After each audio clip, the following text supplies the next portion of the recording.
Tú no eres una santa, ni yo soy un santo. Nos conocimos pecando. Ahora me estás buscando porque quieres más de mí. Y yo te lo doy. Te vienes y me voy. Te lo dije que tú eras pa' jugar, que no te podía enamorar. Que ahora me quieres cambiar, sabiendo cómo soy. Tú sabes lo que doy. No te hagas estar igual. No te hagas la santa, el perreo te encanta. Y ahora me quieres cambiar, sabiendo cómo soy. Tú sabes lo que doy. No te hagas estar igual. No te hagas la santa, el perreo te encanta. Mami, somos polo positivo y negativo. A la flecha de Cupido siempre me la esquivo. Tenemos secretos guardados en el archivo. No va a haber confianza si contigo convivo. Baby, estás calentándote, yo calentándome. Y tú dices que tú eres brava, pero a veces te me quita y vuelve y me cita. Pero yo no soy el hombre que necesita. Yo no voy con labia, no. Tú sabías la que había, baby. El romance no es mi área, no. No me digas que te enamoraste de mí. Yo no voy con labia, no. Tú sabías la que había, baby. El romance no es mi área, no. No me digas que te enamoraste de mí. Y ahora me quieres cambiar, sabiendo cómo soy. Tú sabes lo que doy. No te hagas estar igual. Me pegas en la santa, el perreo te encanta. Y ahora me quieres cambiar, sabiendo cómo soy. Tú sabes lo que doy. No te hagas estar igual. No te hagas la santa, el perreo te encanta. No me digas que me quieres, no me digas que me amas. Tú sabes que no te creo, mucho menos en tu cama. Seguimos envueltos en la bellaquera. Ey, ey, la noche entera. Eso de enamorarse no es pa' cualquiera. Que el corazón dentro en la nevera lo tengo frío, frío. Sorry, pero en nadie confío. Tú sigues en lo tuyo, yo en lo mío. Buenas noches, fue un placer. Ey, pero no me va a convencer. Ya no voy con labia, no. Tú sabías la que había, baby. El romance no es mi área, no. No me digas que te enamoraste de mí. Yo no voy con labia, no. Tú sabías la que había, baby. El romance no es mi área, no. No me digas que te enamoraste de mí. Y ahora me quieres cambiar, sabiendo cómo soy. Tú sabes lo que doy. No te hagas ver igual. No te hagas la santa, el perreo te encanta. Y ahora me quieres cambiar, sabiendo cómo soy. Tú sabes lo que doy. No te hagas estar igual. No te hagas la santa, el perreo te encanta. Mucho party, mucho money. Daddy Yankee, Bad Bunny. Mucho party, mucho money. Daddy Yankee, Bad Bunny.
Audio's good.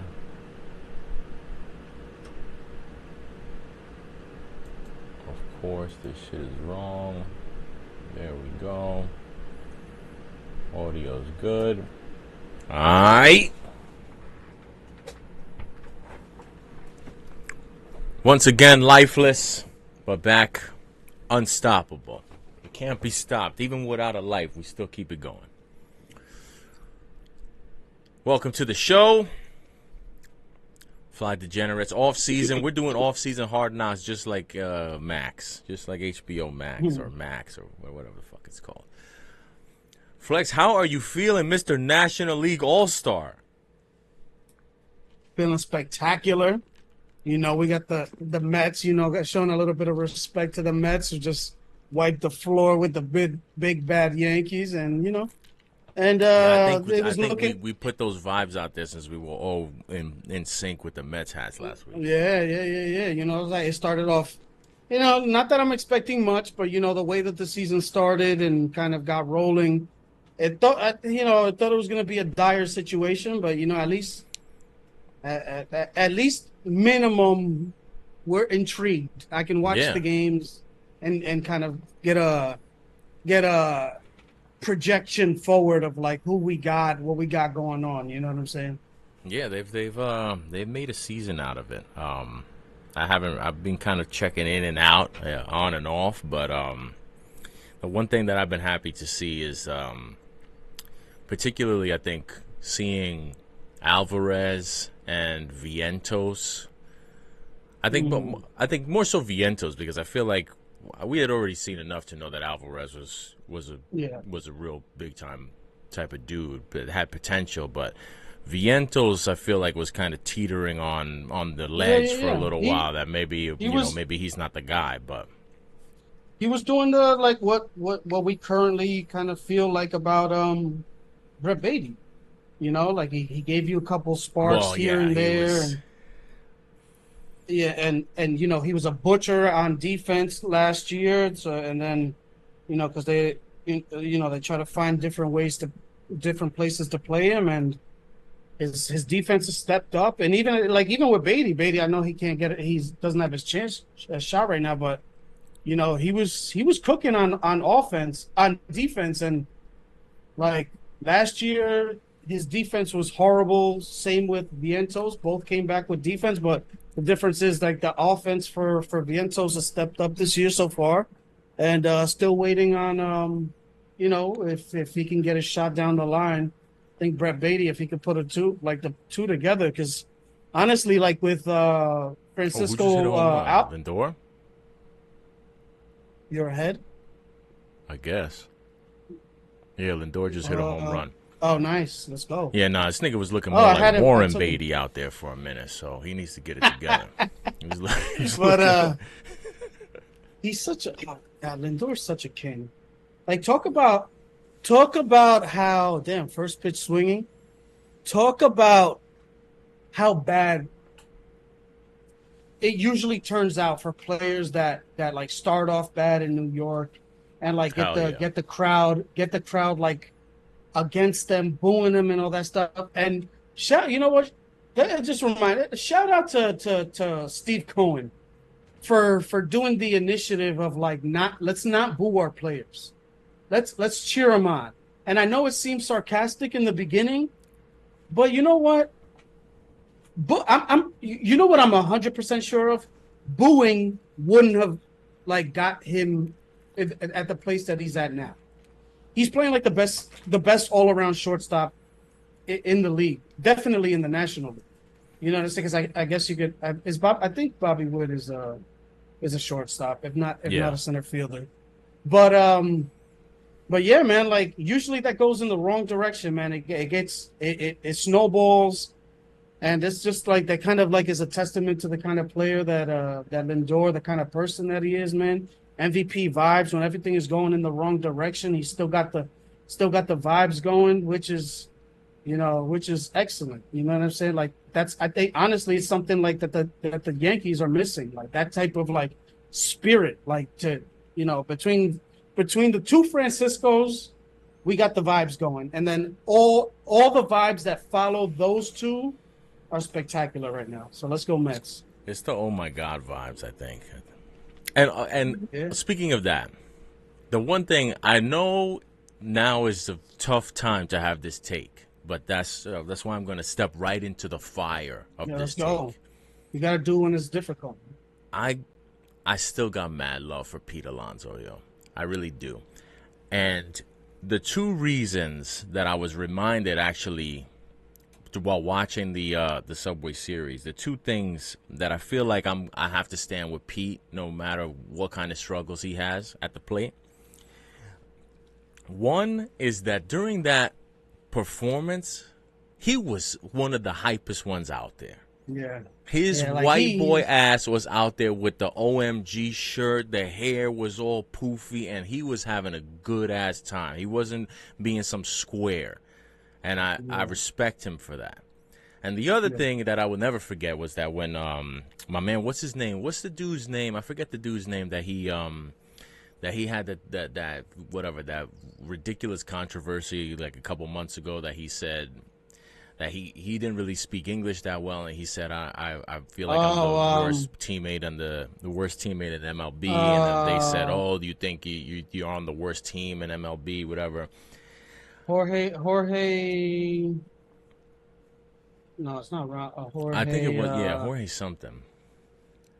But anyway, when he had his situation, Pete stood up for him, and he ended up kind of going viral because the way that they clipped that kind of like media exchange that he had made him seem like a fool.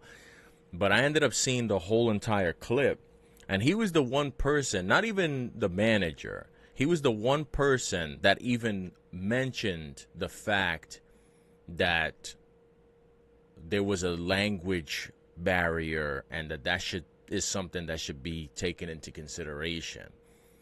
And no one mentioned that. No one said anything about that. And even his words, he said it, but it ended up getting clipped, and it was only this little video clip of him looking like a fool ended up going viral. And it was like right after that was when he said the thing in defense of the dude. And I just remember thinking to myself, like, yo, for one of the non-Spanish speaking dudes to be publicly empathetic like that to that type of situation, when I feel like that's such a common occurrence, and nobody it tends to be sympathetic or empathetic or understanding to that whatsoever. The fact that he was the dude to do it, I will always have love and respect for him for that. So. That's what's up. I didn't even check that. Like, well, I will say, man, like, just going back to that situation, I very rarely like shout out like Andy Martino because of the weasel style that he comports himself in. But he really knocked it out the park too, man. When he put out there all the shit that he was going through. Like, I actually felt bad because I was angry too. Like, because I saw the clipped version, I didn't see the full version until after that. You know what I'm saying? So like, the way he put out there is like, yo, this guy, he's been going through a lot. He's, mental health, like something with his kid. His daughter or son has like a medical condition that they were kind of waiting on, like I don't know if it was some sort of like a transplant or transfusion or something like that. And it's just like, yo, you were saying that his daughter was trans. No. I mean, that definitely would have gotten no empathy in the world of Major League Baseball, as you can see by the St. Louis Cardinals. Wow, but yeah, man, just you didn't see their celebration. The when they got hits, they would cover their ear, the assassination attempt, and raise their fist, fight. No, the Rays were doing that too. There was a couple teams doing that.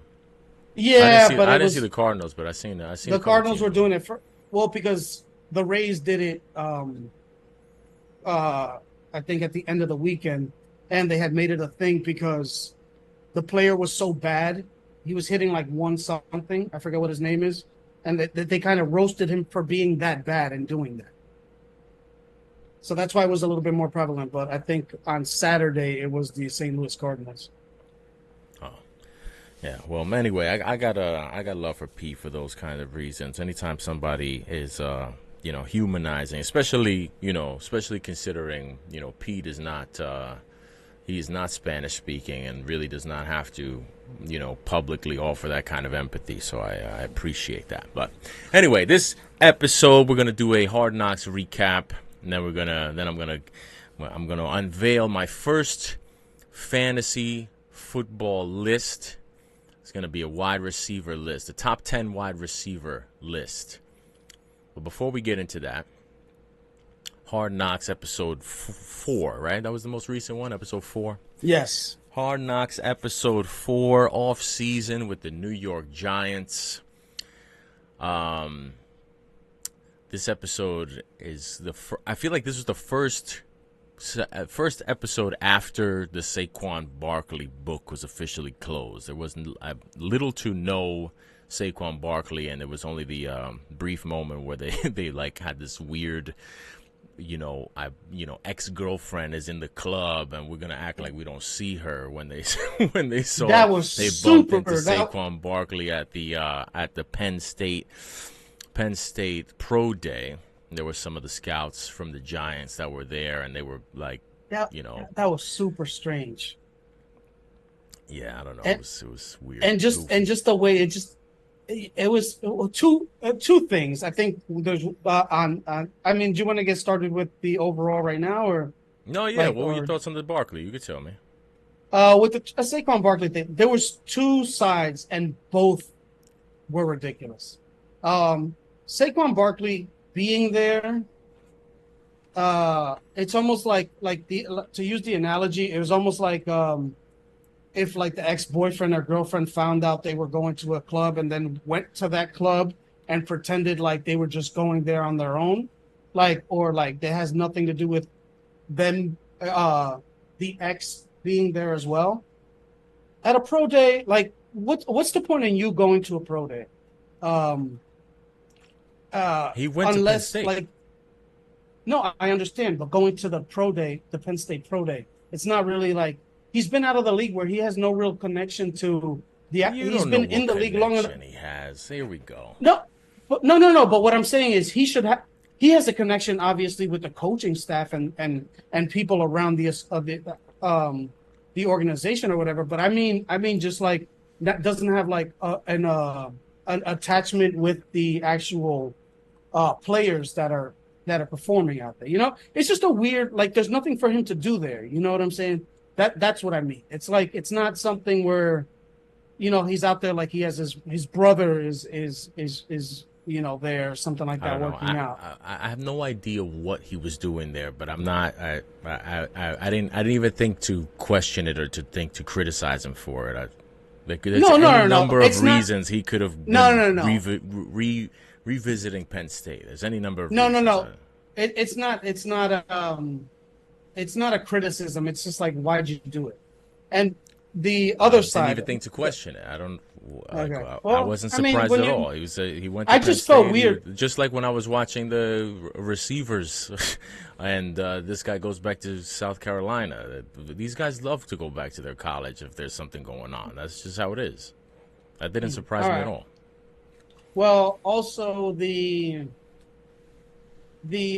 scout, or like the whatever, I don't know what level scouts they were, just like talking about, and he was such a great guy. Like, come on, man, we know what you're doing. Like, you know what I'm saying? It was just like it was just like we're talking up Saquon because we know we're on camera. It just felt a little phony. Yeah, it was weird. The one thing that I thought was, I mean, I didn't really think too much of it, but I just thought it was funny how it was like they were acting like it was some ex-girlfriend across the bar, and then the guy goes over and he's talking to him, and he's talking about some of the linemen that they signed, and I'm just thinking to myself, I wonder how common this conversation is. Yeah. Like talking to a guy who you didn't re-sign about the guys that you did sign. I wonder how often that conversation is happening. And not only that, if you think about it, talking to the guy about who you didn't sign, about guys that you signed, that literally was one of the main talking points all the last, let's say, 2, 3, and even so, like a decade of bad O lineman play. that contributed to bad, Saquon. Yeah. You know what I'm saying? Like they did. It didn't like they were like, oh yeah, we signed this guy. So like, oh, well, you couldn't do that when I was here. You know what I'm saying? Like Yeah. it was just Well, that listen, was he just has a funny good to me. offensive line now, so I'm sure he's not worried about it. Yeah. But yeah, so that was the only little Saquon thing that they really had. And to be honest with you, for me, I realized that I kind of lost interest. Like, I kind of, this most recent episode, like, it was interesting, some of the draft prep that they were doing and stuff like that. But as much as I was saying how I really liked the previous episode and all of the kind of extra production that they put into it, and the imaging of the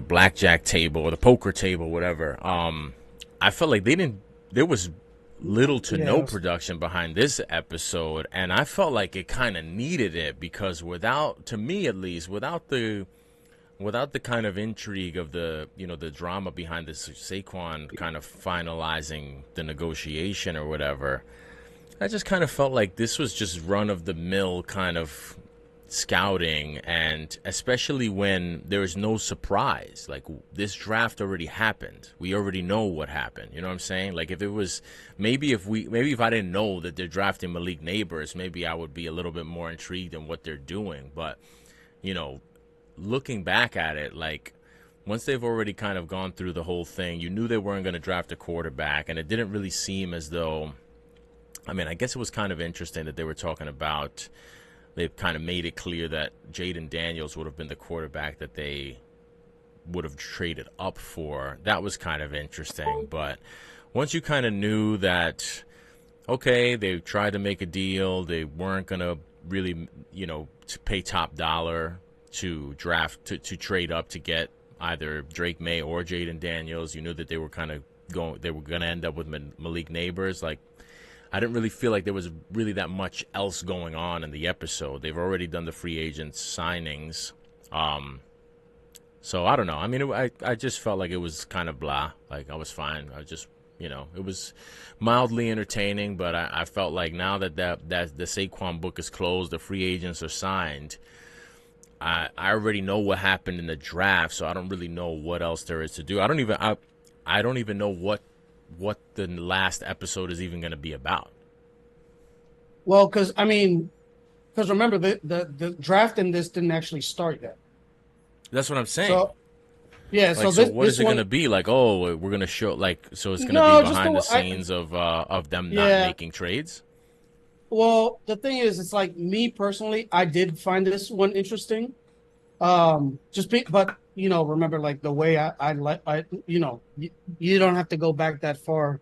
Where in real time you saw how disgusted you were in our infatuation with the draft and all the machinations and all that stuff. But for me, like, I love this, like, that episode. Actually, I did like, only because when you see what's going on behind the scenes, it highlights so much of, for the most part, like, I want to say, like, besides the drafting of Michael Penix by the Atlanta Falcons, there wasn't many surprises. Like, it was they pretty much hit the nail on the head.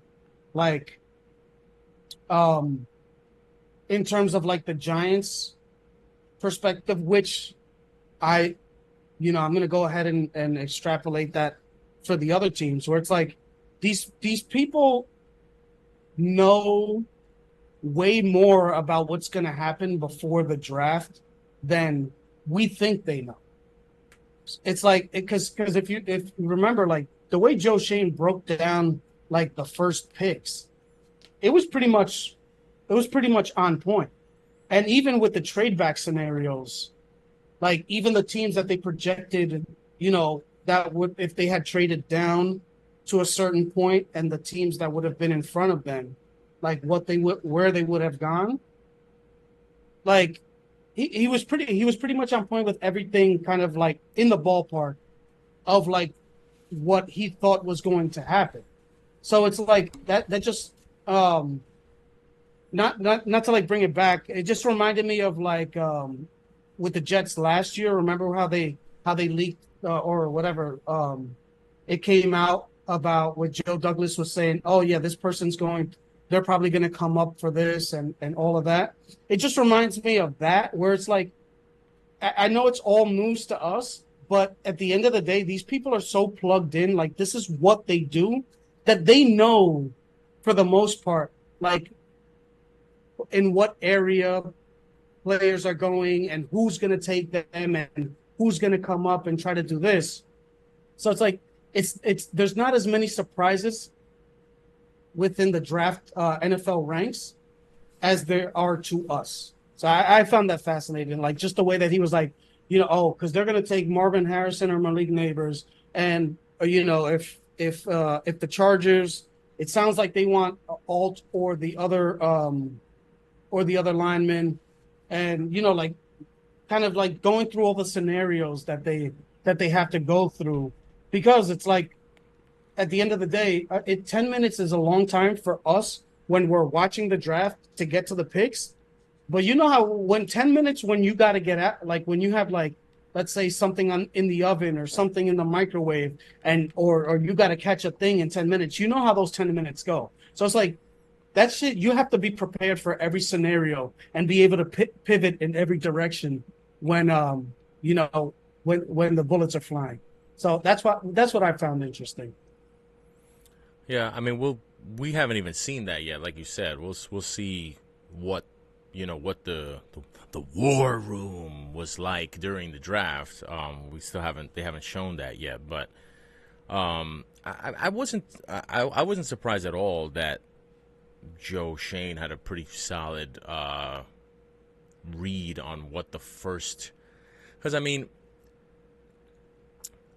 I don't know. I wasn't super impressed. The idea that he would know in a draft that was without many surprises, the idea that he knew what or about the first 10 to 15 picks would be, I was not overwhelmed by that. Like I wasn't surprised by that. I kind of, that's about what I would expect. So yeah, I mean, he was, he seemed like he had a pretty good idea, but I feel like if fucking Mel Kiper knows, then well, why wouldn't he know? I mean, like you said, there weren't that many surprises, so I mean, it was a pretty straightforward draft process, and he had the I guess whether you want to say it's a good thing or a bad thing, but they had the fortune of having a high pick, so I feel like where you're picking, you're going to have the best feel for what's happening around those picks. I mean, had they gone further down the road and he's trying to call who's going to be picking, from 15 to 32, I don't know that he would have been as spot on. Yeah. But that's not his problem. That's not his responsibility. He needed to know what was going on in and around, before and around his pick and what his options would be, and it seemed like he did, and that didn't surprise me. I would expect that most good general managers would be able that's how they do it. Yeah. So yeah, I mean, that was it. I'm trying to think. I guess the other thing that kind of I found interesting, which I would have liked if they would have showed a little bit more of, was the visit, the wide receivers when they came to visit the facility, because I found it a little interesting that they were all together. It was like a group team, like a class field trip. I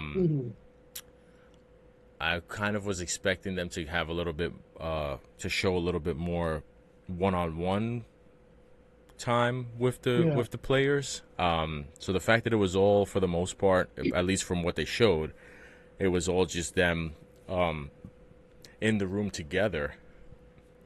That was interesting, but they didn't really show too much of that outside of just that one kind of thing with whoever that, I guess he was a receivers coach or something. I don't know. I mean, I guess with that, it was probably because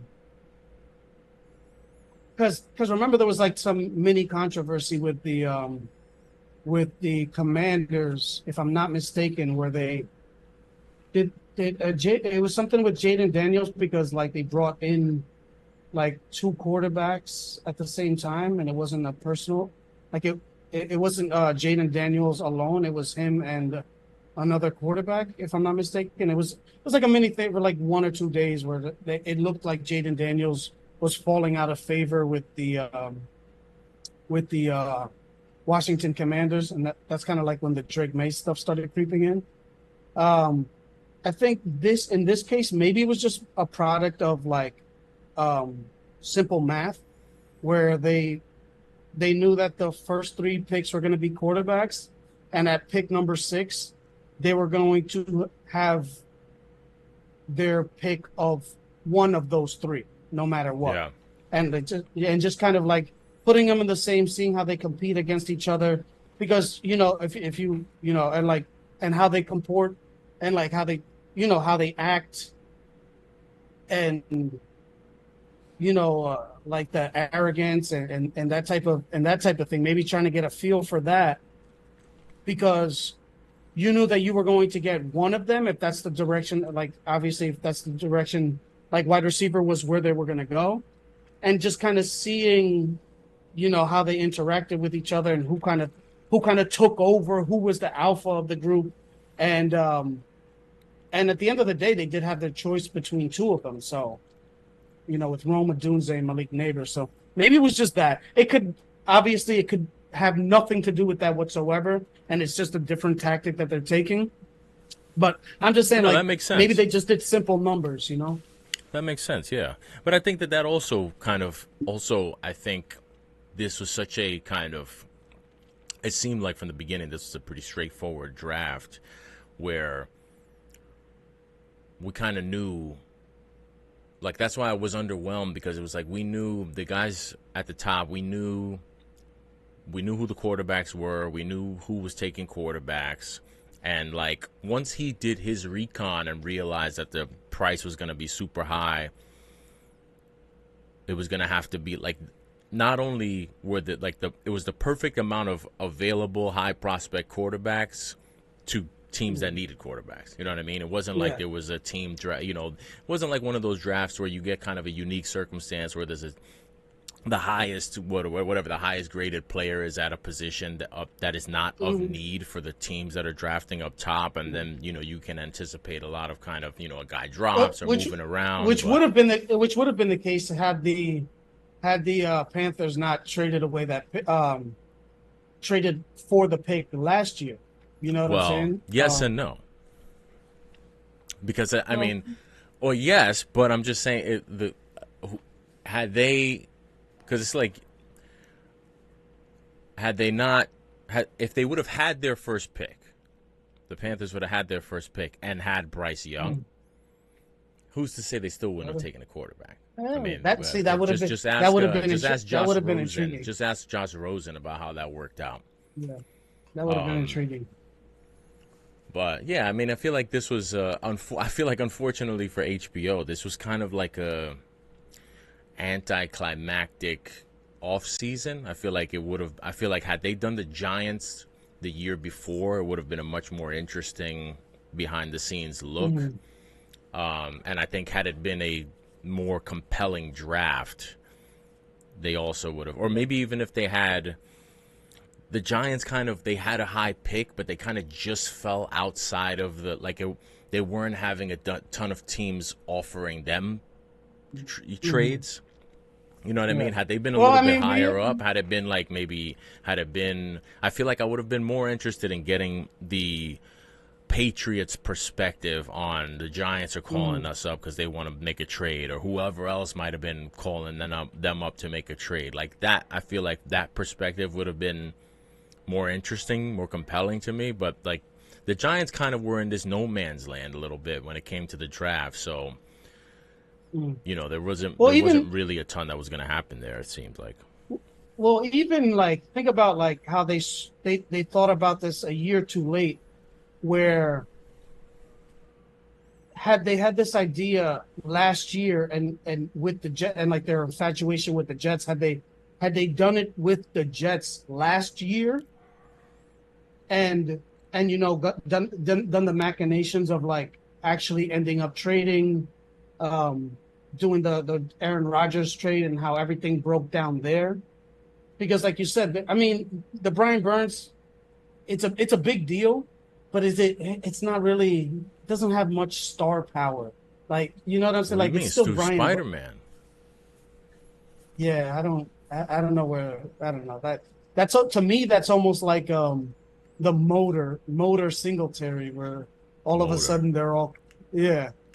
And it's like the first name basis, but using his nickname all of a sudden. But just think about like how much, like if you go last year, they did the Jets off season and then did the Giants, No, they didn't towards, do Jets. They did Jets training camp.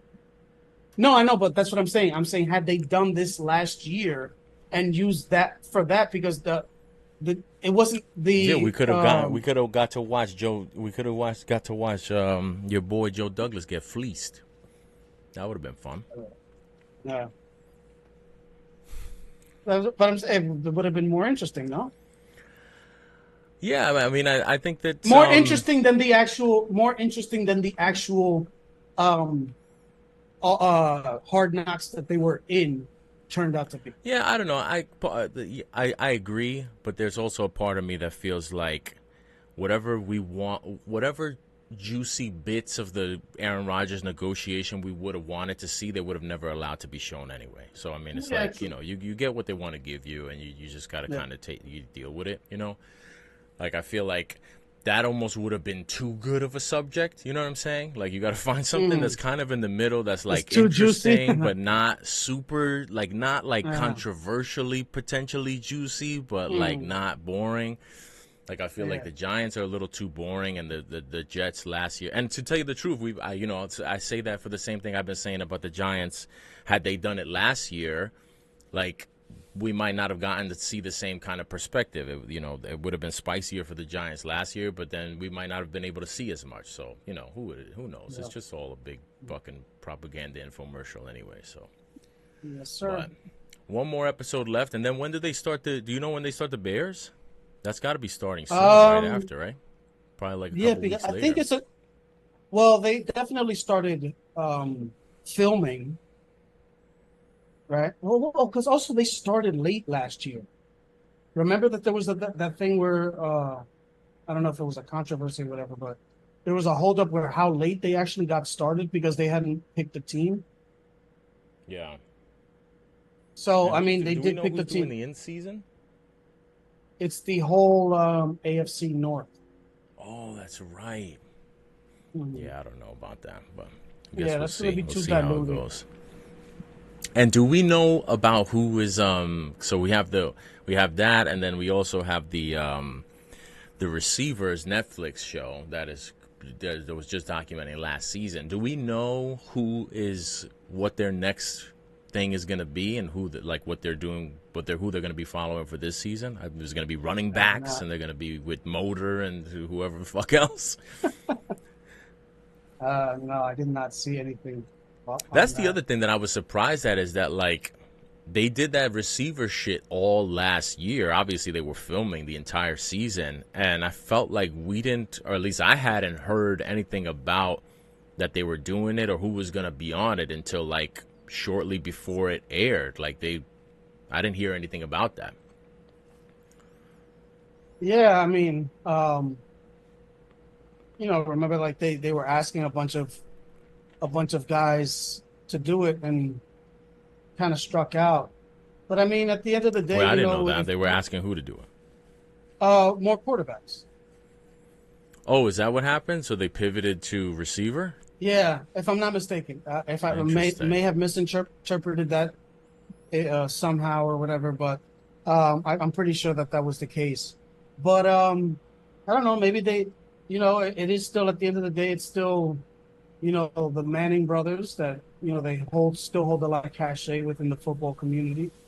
And, maybe who knows? Maybe I gotta believe that a call from Peyton goes a long way, right? Like, if they really wanted to get, well, the Jets hired Adam Gase to do it, for God's sakes. Well, that's right. Well, yeah, there you go. That's all you need to. That's all you need to know. But I don't know. I think maybe what would be interesting, um, in my opinion, would be obviously this would be from now, but maybe following the 1, 2, and the 3 pick of the 3 quarterbacks and kind of the juxtaposition of like the way their training camps go and kind of their rookie seasons. That would be kind of interesting. Obviously we don't know how that's going to turn out, so we don't know, you know, how favorable at the end of the day. Oh, well, I guess they could follow Michael Penix as well and JJ, so like kind of cut down, because you got to imagine they probably followed 1 or 2 more wide receivers and kind of like, kind of used the shit that they. I think can't. so? No, I can't don't believe. think so.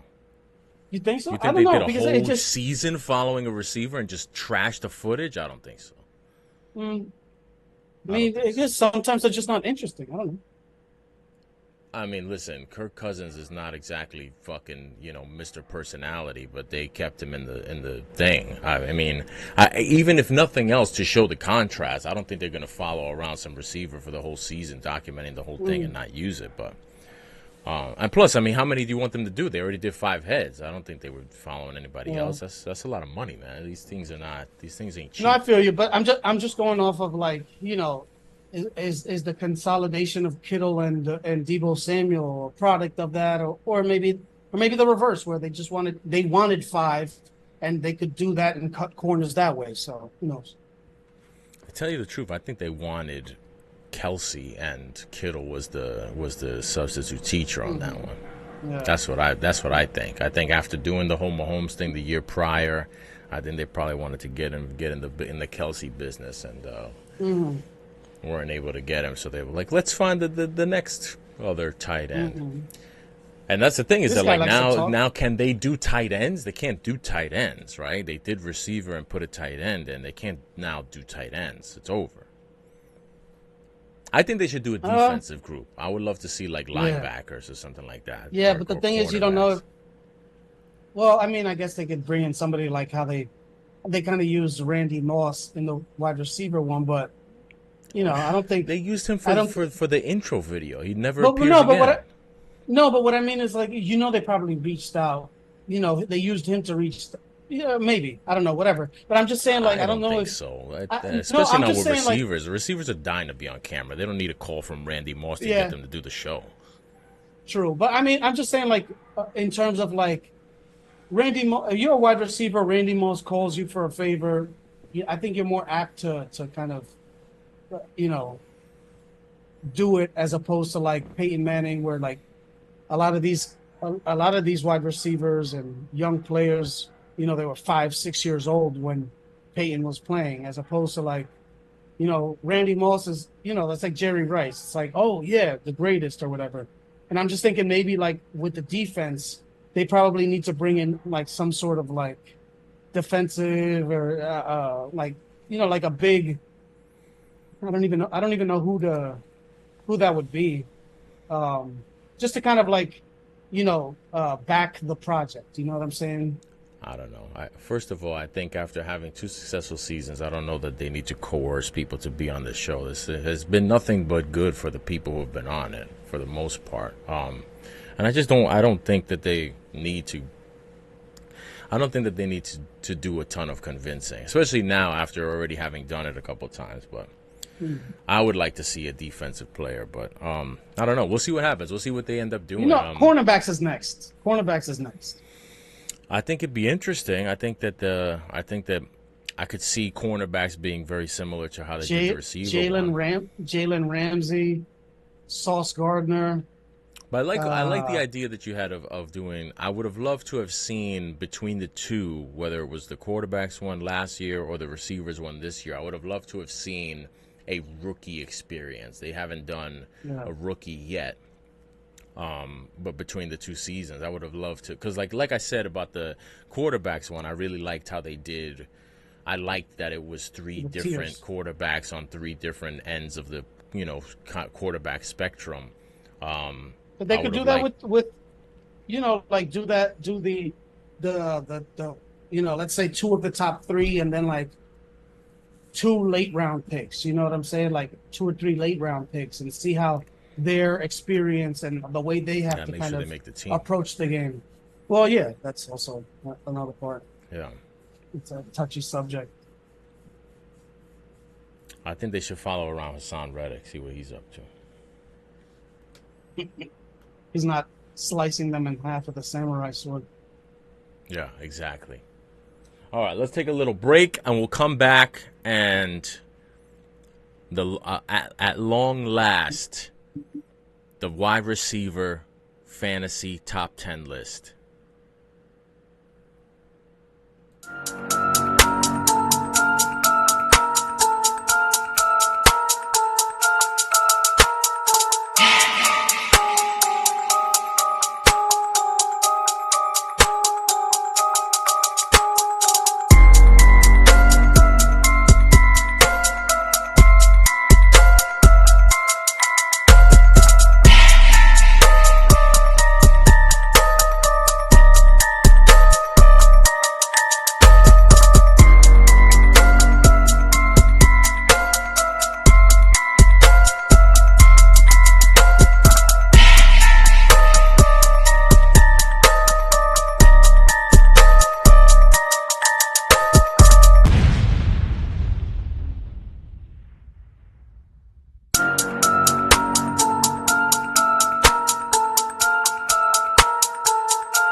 time it is? Toodaloo.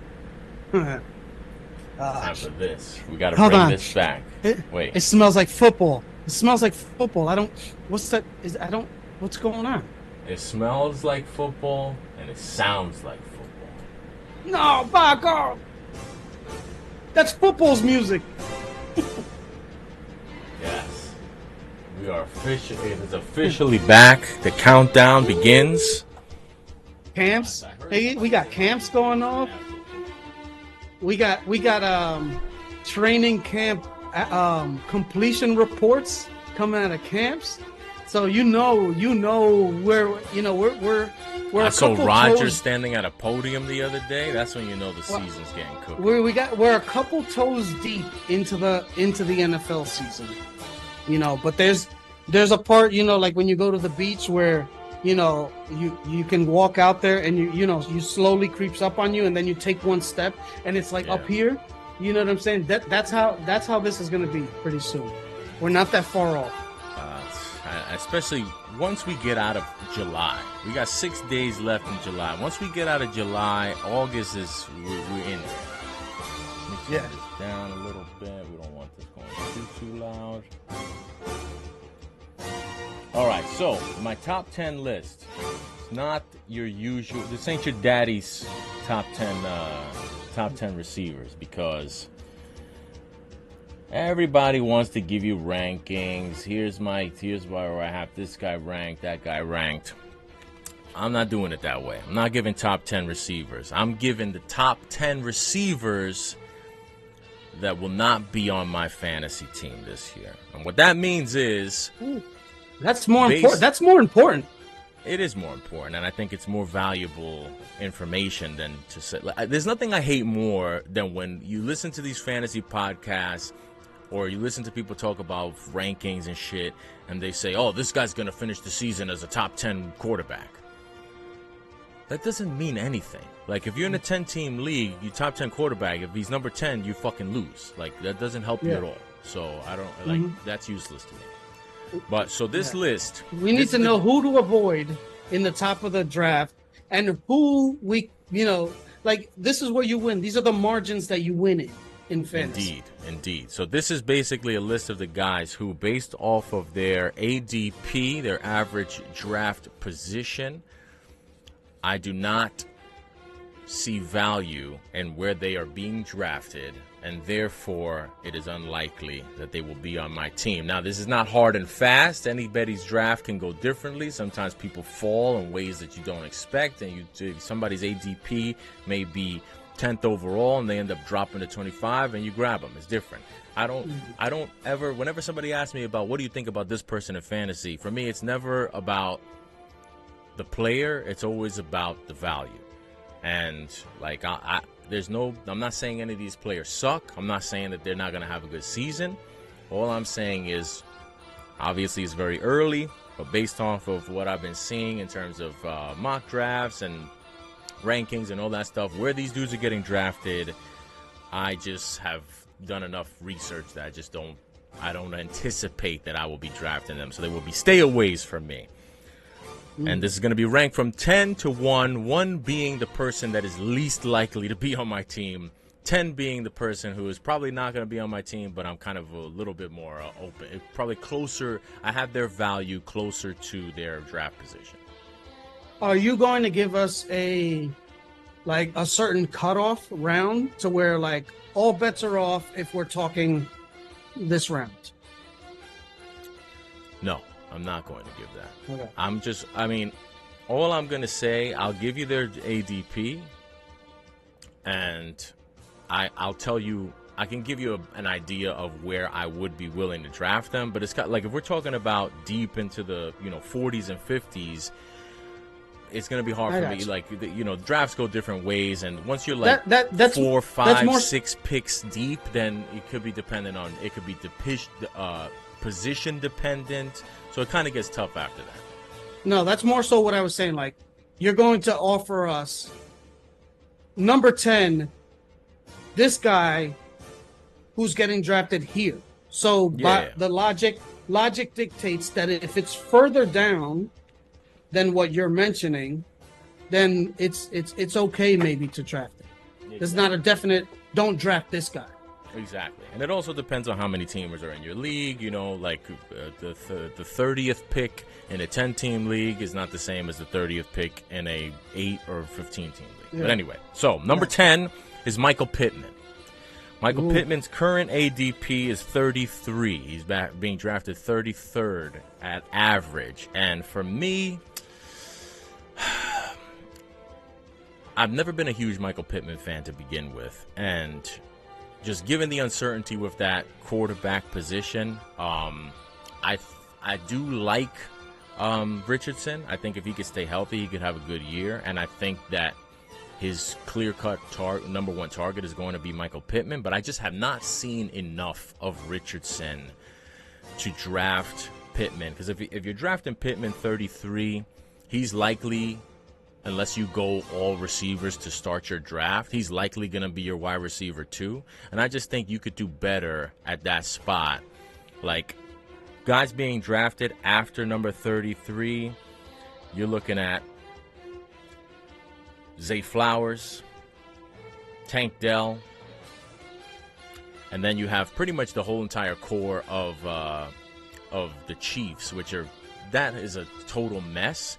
But I would also, I feel like I would prefer to take a Chiefs wide receiver that I would be high on, whether it's Rashee Rice or if it's Xavier Worthy or even Hollywood Brown. I'd rather take them in, draft them at 40, 50 is where you're going to be able to get one of those guys, rather than taking a chance with Michael Pittman. There's just too much unknown there for me. I don't want him as my wide receiver too.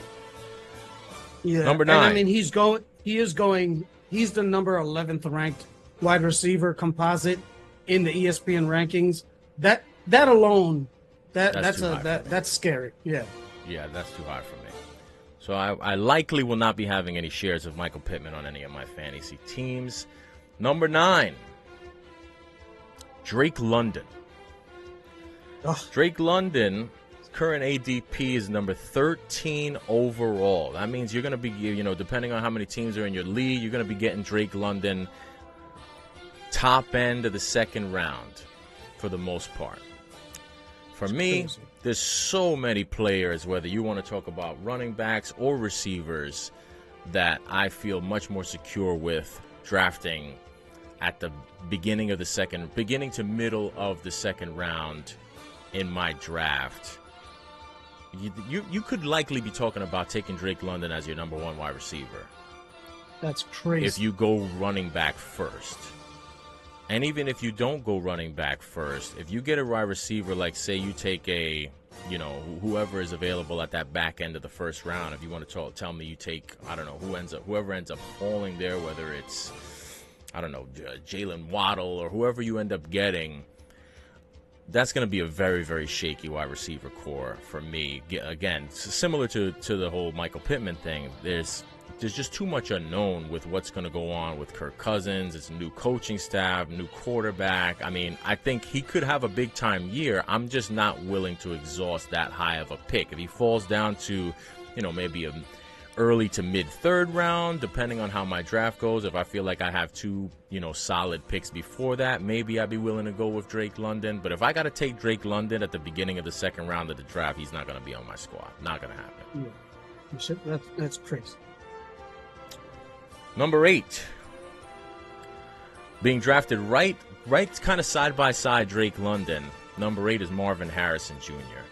Marvin Harrison Jr. has all of the hype, and he could be a big-time wide receiver right out of the gate. We've seen it done before, but again, where you're going to have to draft Marvin Harrison Jr. to get him is going to be right around that same spot, back end of the first round, beginning of the second round, and especially the other kind of kicker for me, I would have maybe been willing to take Marvin Harrison if I felt very, very comfortable with the quarterback, which I don't. I think Kyler Murray is definitely going to be an upgrade from what they had all of last year. I mean, even though he was there for the second half of the year, he looked okay, and I think that he and Marvin Harrison might connect. But here's the other thing. Trey McBride is still there, and Trey McBride could easily have 10 touchdowns next year. And those are going to be 10 touchdowns that Marvin Harrison Jr. is not going to be catching. I think McBride's going to have a good year next year. And I also even think that, this is a team that they like to run into touchdowns with James Conner. So I think that affects his upside. And again, listen, I could be proven wrong. I'm not saying he's going to be garbage. He could be he could have a big time rookie year, but I'm not willing to use a late first round or early second round pick to find out. So Marvin Harrison comes in at number 8. Number 7, with an ADP of 20 overall, is Jalen Waddle. I'm not really interested in Jalen Waddle. To be honest with you, he's probably one of the worst for me just because, first of all, he can't really stay healthy. Health has been a big problem for Jalen Waddle pretty much throughout his career, but especially last season. And it just seems like they, with as insistent on getting the ball to Tyreek Hill as they are, not to say that Jalen Waddle's not going to have his opportunities. Again, for me, it's just where you're going to have to draft him back end of the second round. I just feel like there's more valuable players. And I'm not crazy about drafting wide receiver 2s that high either. Like, if I'm going to draft a guy 20 overall, I want him to be the number 1 target getter on his team. I'm not trying to exhaust that high of a pick on a guy who's not even going to be the number 1 receiver on his own team. I think there's going to be plenty of eating that can be done with that offense. But again, I just feel like there's more value that this is just me personally. I feel like there's more value to be had in a guy who's going to be the clear-cut number 1 target getter on an offense where, Jalen Waddle might have a game where he gets a bunch of catches and goes for 200, but then he has his games where he'll disappear on you and he'll have, 1 catch for 5 yards. And, I'm not trying to take a 20, exhaust a 20th overall pick to have that kind of uncertainty on my squad. Coming in number 6 overall, similar concept with the way I'm viewing Jalen Waddle. This guy you can get a little bit later. He's average draft position of 26 and a half. Devontae Smith. Devontae Smith, I feel like, could be the odd man out when it comes to the Eagles offense this year, because I think they did not bring in Saquon Barkley to not feature him. And when you add a player to a team that already kind of has a lot of mouths to feed, and one of the biggest mouths to feed in A.J. Brown, and you're also trying to work into Saquon Barkley, you're also, if he's healthy, going to have a full season of Dallas Goedert.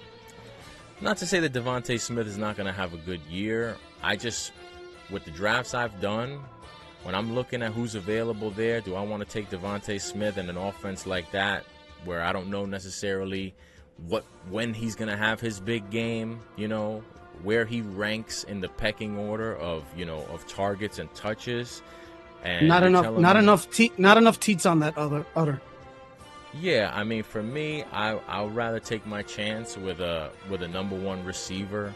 And also, I like Jalen Hurts. I think he's great, but he's not Mr. 300 yards a game type of dude. You know what I mean? He might take it himself.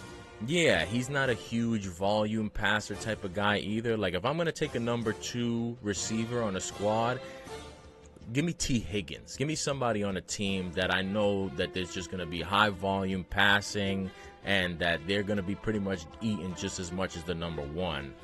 I don't think you're getting that with Devontae Smith. I mean, yeah, because I mean, if you let's go ahead and assume that for the most part they're going to use Jalen Hurts in a similar fashion. He's going to eat up some of the touchdowns. A.J. Brown's going to have to eat up some of the touchdowns if you don't want him to explode on somebody. Saquon Barkley's going to have the touchdowns. They still have, like you said, Dallas Goedert, in those big packages. And it's not like Devontae Smith is a burner where you can throw him the 80-yard bomb. He works inside. You know what I'm saying? Like, he's a route runner. So I don't know. I agree with that one wholeheartedly. Yeah. So that's where we're at with Devontae Smith. He's at number 6. Number 5 guy. he could possibly end up on my team if it's just a way late. He just drops. But even at his ADP of 41.5, I don't really want any part of Christian Kirk. I actually think that I don't really know what to expect from the Jaguars offense this coming year. Seems like they've been doing a lot of wide receiver shuffle from year to year the last couple of seasons with Trevor Lawrence. They had Calvin Ridley. Now they don't have Calvin Ridley. I don't know. There's just a lot of question marks going on there, and every time, even like at that late back end of the draft, I just feel like there are guys who you can get in that spot that have way more upside. Like at 41.5, at the ADP of 41.5, most of the drafts I've done. Again, you still have most of those Chiefs receivers available at that spot. You can get yourself a T. Higgins. You can get yourself a Chris Godwin, or if you want to take a chance with a projected number, a projected number one like a Keon Coleman. If you want to roll the dice and see if he has big upside, maybe making a connection with Josh Allen in his rookie year and the end zone targets. There. Yeah, I just feel like Christian Kirk, he's a slot guy. I don't think he's going to end up on too many of my squads. Even though his ADP is not super duper high, I still feel like I'd rather take a guy with better upside, who could be a potential breakout candidate. Because there's a lot of teams coming into this year that have a lot of openings for number one receivers, whether it's the Bills. You want to tell me the Chargers, who's going to be the number one receiver there? I'd rather roll the dice and try to see if I can catch lightning in a bottle with one of those guys. Or even if you want to talk about if Rashee Rice is going to be suspended, maybe Hollywood Brown gets the season off to a crazy start. I'd rather take a chance with one of those guys than roll with Christian Kirk, who I think has a pretty low ceiling. Like, I don't know how high how is he going to catch, 15 touchdowns from Trevor Lawrence? I don't think so. No. So you can keep me out of the Christian Kirk sweepstakes. And then at number 4, you'll really appreciate this one because I know you've been high on this guy for a very long time. Number 4, average draft position right around that same spot where Christian Kirk is being drafted is Amari Cooper. Amari Cooper, didn't he break the record for like yards in a game or yards in a couple of games span or some shit like that last year? He did what he always does. He has 1 or 2 game stretch where he has monster games and makes you forget about all the crappy games that he had the whole rest of the season. Plus the Browns, I don't know what to expect from Deshaun Watson. I mean, at least he's a number 1 receiver. I'll give him that. But I don't know what to expect from Deshaun Watson. It seemed like he's pretty washed and cooked. Maybe he ends up, who knows if Jameis Winston, to tell you the truth, if you told me Jameis Winston was 100% going to be the quarterback, I would like Amari Cooper much better. Yeah.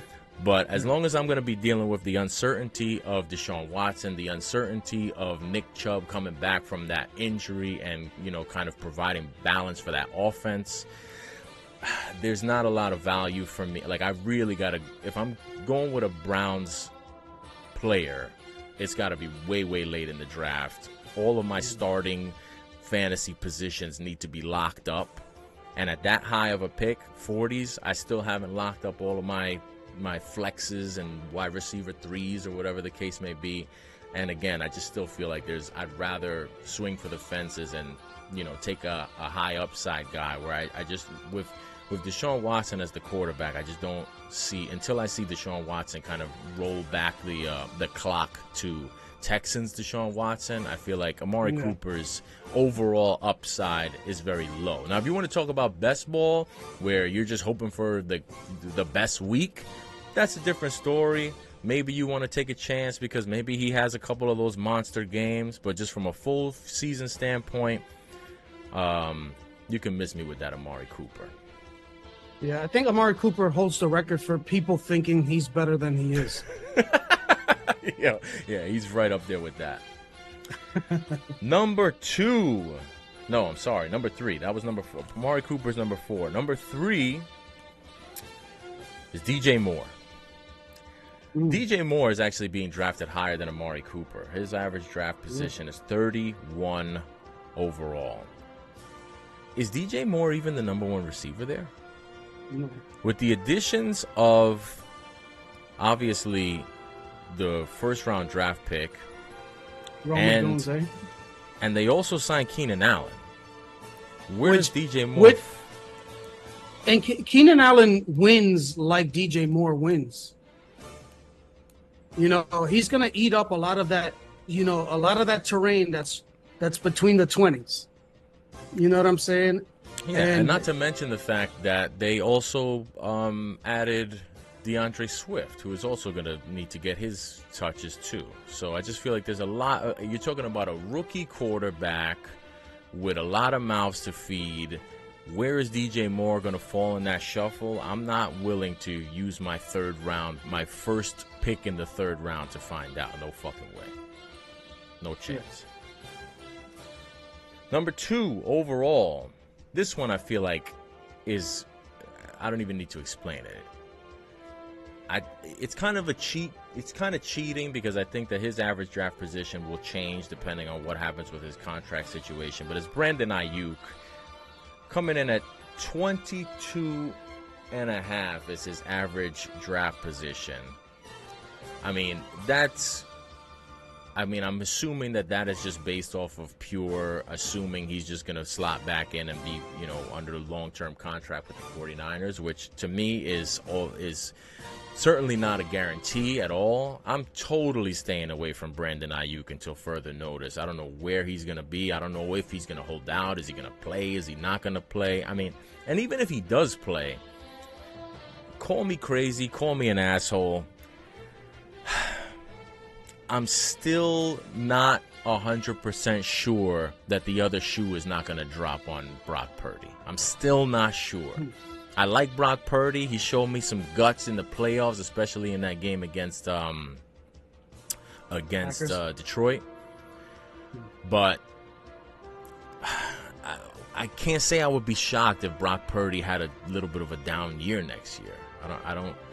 I mean, I know it's unfair to say about Brock Purdy because I don't know. I just don't see it. I still don't see it for whatever reason. And obviously, like I said, considering all the other things that are going against Brandon Ayuk, not trying to get involved with him. That could change depending on what happens. There's a lot Maybe going he on gets there. traded somewhere. Who knows? If he gets traded somewhere where he could, you know, if they trade him to the Chargers, for instance, and they don't have a receiver, maybe I'm interested in that. Or if he gets traded to the Bills or something like that.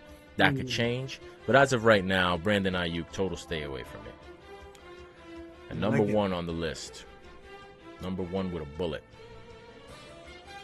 Nico Collins is being drafted 16th overall.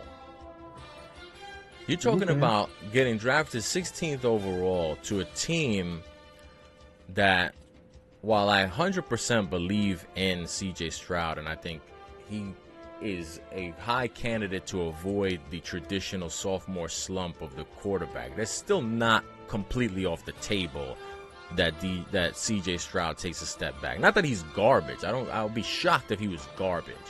But is he going to be 400 yards a game, CJ Stroud, like he was last year? I don't know. Maybe. But you're talking about Nico Collins, again, in a very, very crowded wide receiver room where we're talking about Tank Dell coming back. Also, by the way, they traded for Stephon Diggs. Also, by the way, they added Joe Mixon. Also, by the way, they have Dalton Schultz still under a pretty significant contract. I mean, Nico Collins, 16 overall is just so high. That's just way too high for me. I mean, at 16 overall, you're talking about you can get Devontae Adams at 16 overall. Yeah. And although I believe much less in Devontae Adams' quarterback than I do Nico Collins, Devontae Adams is all. I mean, he could be you could be looking at 15, 20 targets a game, and it's not Aiden O'Connell. Gardner Minshew is not totally incompetent. Like, he's not winning you a Super Bowl, but I think that Devontae Adams could have a bounce back year, but statistically, just because he's going to have Gardner Minshew there.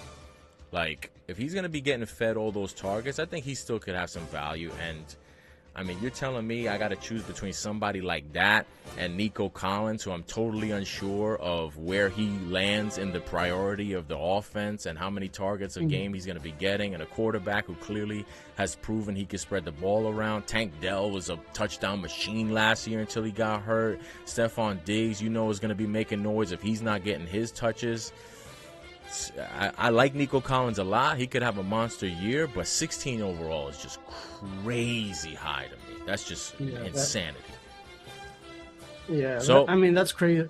That's crazy only because it's like they're also expecting CJ Stroud to get better. Like he already, like I feel like how much better can he play in terms of like the numbers that he was able to put up? Yeah, and just assuming that he's going to be even better than that.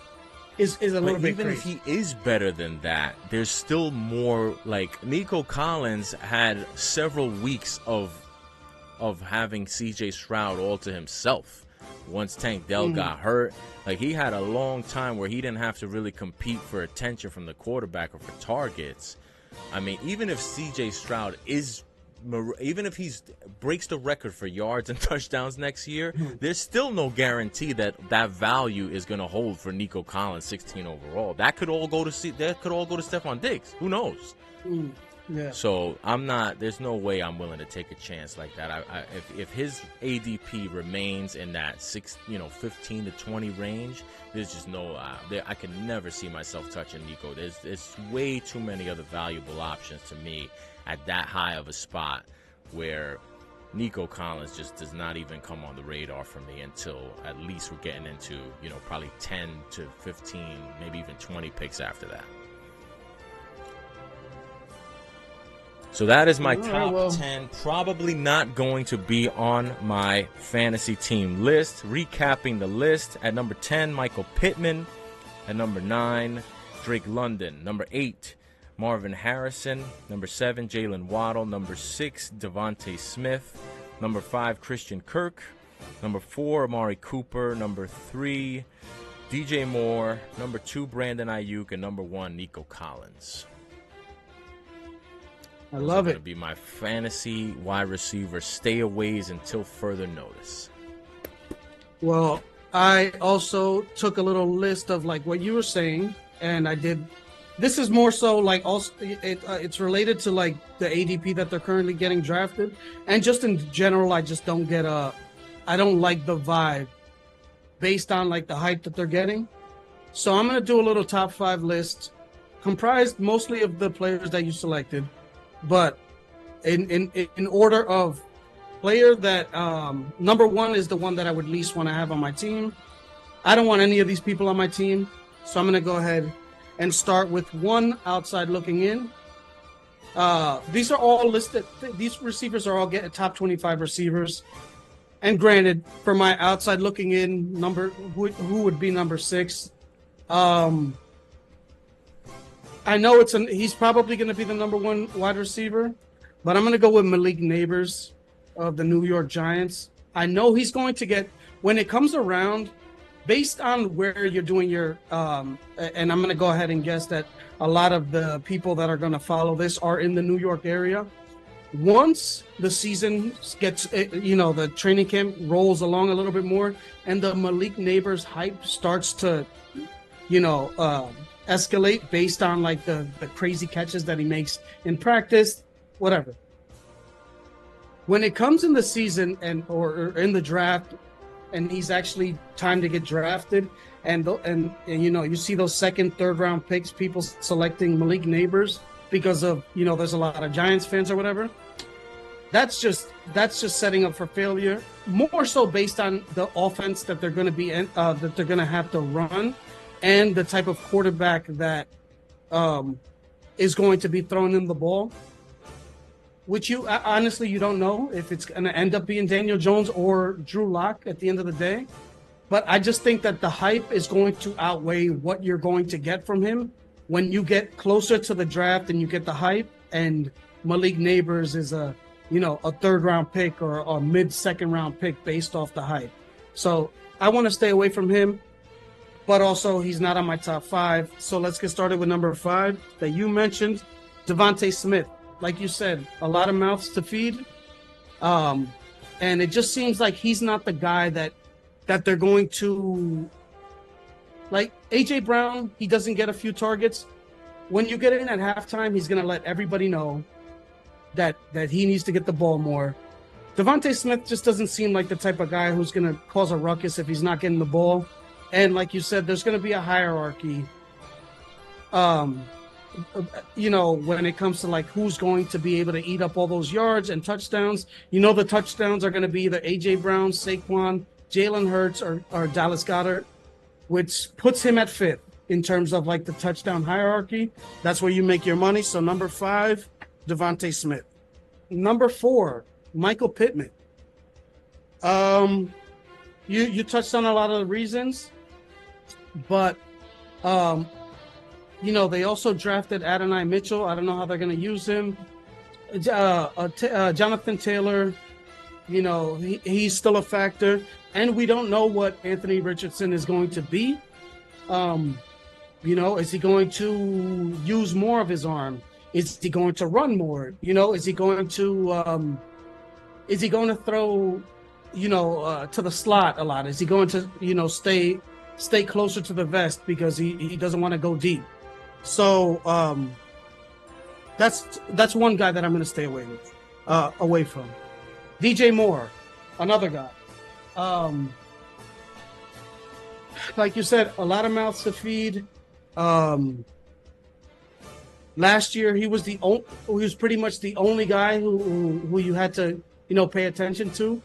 The offense is going to be similar, even though the quarterback is going to be, you would think that it's going to be night and day when it comes to like throwing the ball with Caleb Williams. But I just think that the DJ Moore is going to be the 3rd guy there, and I know he'll probably cause a ruckus. But you got people going forward that you're going to want to build rapport with, especially Roma Dunze. So I just think he's gonna based on what you said, he's gonna get drafted a little bit more. Also based on what his performance was with Justin Fields last year. Number 2, Amari Cooper. I'm not gonna get into it much.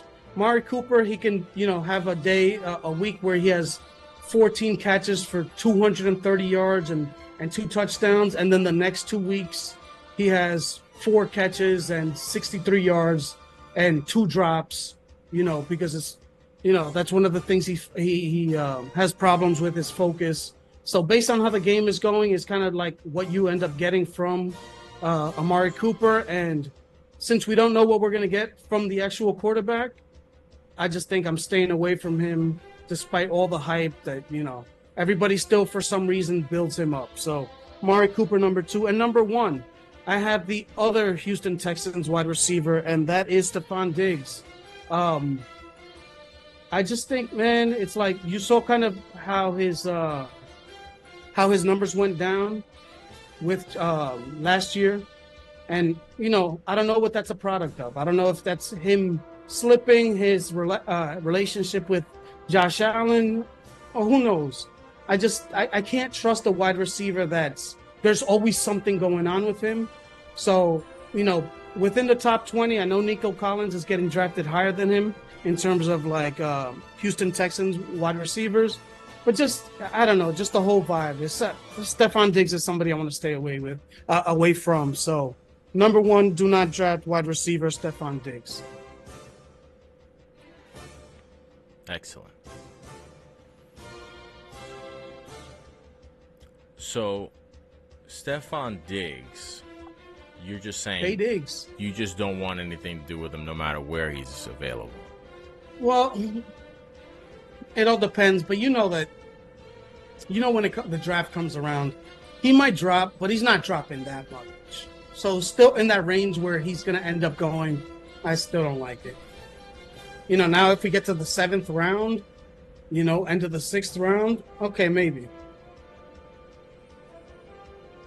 Yeah, I don't know. I mean, with Diggs, just based off of where I've seen him going, I would be much more likely. I agree with what you're saying, because like that whole wide receiver room. I don't know who's going to be the one to emerge from there, so it's likely a stay away for everybody. But just Nico Collins to me was at the top of the list just because of how highly he's being ranked. For me, I'd be much more open to potentially Diggs or Tank Dell if I get them a little further from where their current ADP is. But for me, the ADP for Nico Collins is just so off. So yeah, but I agree with you. I would be much closer to drafting Diggs or Dell than I would Nico Collins. There's just no chance that that I would come anywhere close to where his ADP is and where his ranking is. I just think it's crazy. Yeah. Like if I'm looking at his ranking right now, he's ranked above Deebo Samuel. He's ranked above. I don't know why that would be the case. This is not. This is not Peyton Manning's Colts circa 2000 or Marvin 1999, where you have like Reggie Wayne, two very clear number one. When you even have this guy Brandon Stokely having crazy value, and whoever the hell else they had another number 3. I forget who their number 3 was that had crazy value, and this guy, the tight end too, Dallas Clark. Yeah, I don't think that there's really any of those kinds of that level. I mean, listen, maybe I'm wrong. Maybe this Houston Texans, maybe they end up being that level of a prolific offense where everybody has crazy value like that. But I got to see it before I'm exhausting a high pick on any of those guys. I think the Texan, I was actually surprised to see that Joe Mixon is still falling pretty low. He's probably the one that would probably be the most, just given where he's out. I remember going into it thinking like everybody's going to be all excited about adding Joe Mixon to the backfield with C.J. Stroud, and that the Texans are like the sexy new team, and Mixon going over there. I thought that he was going to be like one of these like top 5, close to top 5, top 8-ish running backs, but he's still kind of outside of that top 10, maybe top 15, and I think he's probably the one I'd be most likely to end up having on my team. I won't overdraft him either, but he seems to be the one most likely to fall. But it's still early. We're not even in August yet, so these things are all subject to These things are all subject to change, but that's how we have it as of right now. Next week, you guessed it, I will have a top 10 unlikely to be on my team running backs list. I was thinking about doing a quarterback one, but I just don't think, there's not enough. Maybe I'll do a top 5 for quarterbacks, or a top 5 for quarterbacks and tight ends, but there's not. We don't play enough quarterbacks and tight ends for there to really to be that depth, that kind of a depth situation. So maybe I'll do a top 5, but top 10 running backs next week. We'll do a recap of the final Hard Knocks episode. It'll be over, and we'll be on to the training camp. Or we'll be looking ahead to the training camp. Have you finished receivers yet or no? No, I have not. Okay. I have not. When we're done, when we're ready for that, I'll finish receivers, so I'll have a recap of that as well. And hopefully we'll have Word Life back. He can give us his thoughts on where Malik Neighbors falls in the fantasy scheme, and he can give us his thoughts on Joe Shane's wheeling and dealing and Hard Knocks on the draft. Maybe he's come around, who knows. But that's all, folks. Until next time,